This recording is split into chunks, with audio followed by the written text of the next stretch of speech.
Hello সবাইকে, ভিডিওটা জানি অনেকটাই বড় হতে চলেছে। আমি তোমাদের অবশ্যই বলেছিলাম একটা লং ভিডিও কিন্তু তোমাদেরকে অবশ্যই আমি দেবো। আমি শেয়ার করব কোথায় যাচ্ছি। তো শুরু হলো বাগডোগরা থেকে। আমি থাকি শহর শিলিগুড়িতে, আর কারা কারা বাইরে থেকে দেখছো অবশ্যই আমাকে কমেন্টে জানাবে। যারা শিলিগুড়ির বাসিন্দা তারা তো অবশ্যই আমার ভিডিওটা লাইক আর সাবস্ক্রাইব করে কিন্তু একদমই বেরোবে না বলে দিলাম। তো এখানে মেন রোড দেখতে দেখতে দেখতে দেখতে চলে যাচ্ছিলাম, আর তোমাদের আশা করছি ভালো লাগবে। ফাইনালি 1 ঘন্টা পরে চলে এসেছি জঙ্গলের রাস্তা। এই জঙ্গলের রাস্তা তো ভাই কিছুতেই শেষ হবে না, কারণ তোমাদের বলছি অবশ্যই লাস্ট অবধি দেখো ভিডিওটা। 2 hours later. তো ফাইনালি টিকিট কাউন্টারের সামনে এসেছি। এতটা স্ট্রাগলের পর টিকিট নিয়ে নিলাম। এখানে পার এক হেড পড়েছিল 25 টাকা করে, মানে দুজনে নিয়েছিল 50 টাকা। সেই টিকিট হাতে করে নিয়ে তো মনের ডেস্টিনেশনে চলছে। চারিদিকে পুকুর ছিল, গাছপালা ছিল, পাখির গুনগুন আওয়াজ ছিল, আরও কত পোকামাকড় ছিল কি বলবো। আর এখানে নাকি হাতিও দেখতে পাওয়া যায়, কিন্তু কপালটাই তো খারাপ, হাতিই দেখতে পারিনি। তারপরে ফাইনালি জঙ্গল, গাছপালা, সমুদ্র, মানে 7 সমুদ্র 13 নদী পাড়ে গেছিলাম আমি।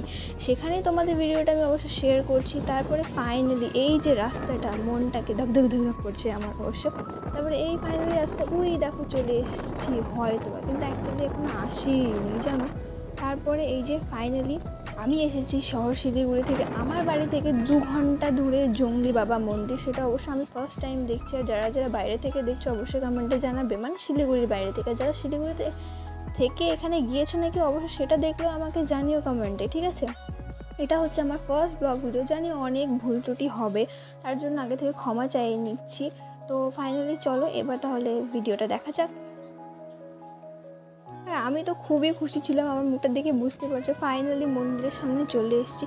মানে 2 ঘন্টার ভিডিও কিভাবে আমি 3 মিনিটে করলাম, এটাও একটা স্ট্রাগল। মানে কি বলবো তোমাদেরকে, সত্যি বলছি, মানে অনেক কষ্ট হয়েছে একটু একটু একটু করে জুড়তে আমার। তো তোমরা অবশ্যই like and comment and share করে দিও। আর চলো এবার তোমাদের মন্দিরের চারিদিকটা আমি ঘুরে দেখাচ্ছি। তোমাদের একটা কথা বলছি, এতটা রাস্তা তোমরা পারলে প্লিজ কেউ খাবারটা ক্যারি করো, কারণ এখানে সত্যি কোনো দোকান নেই। তোমরা মন্দিরের চারিদিকটা হচ্ছে জঙ্গল, মানে এর জন্যই হয়তো এটা জঙ্গলি বাবা মন্দির নামে পরিচিত। পুরোটা দেখতেই পাচ্ছ চারিদিকে জঙ্গল। চলো এবার আমার পেছে পেছে চলো, দেখা যাক মন্দিরের ভেতরে কি কি আছে। আর আমিও তো এক্সাইটেড খুব যে ভেতরে কী কী আছে। আমি অনেকের কাছে শুনেছি, মানে অনেক নাম, তাই ভাবছিলাম একবার গিয়ে দেখে আসি। কিন্তু অ্যাকচুয়ালি যে টাইমে গিয়েছিলাম সেই টাইমে মন্দিরটা বন্ধ ছিল। আমরা গিয়েছিলাম 12টার সময়, বেরিয়েছিলাম বাড়ি থেকে, আর যেতে যেতে ম্যাক্সিমাম 2টো বেজে গিয়েছিলো। তো মন্দিরটা বন্ধ হয়ে গেছিলো, আর বেশিক্ষণ থাকাও যাবে না, কারণ সন্ধ্যা হয়ে যাবে।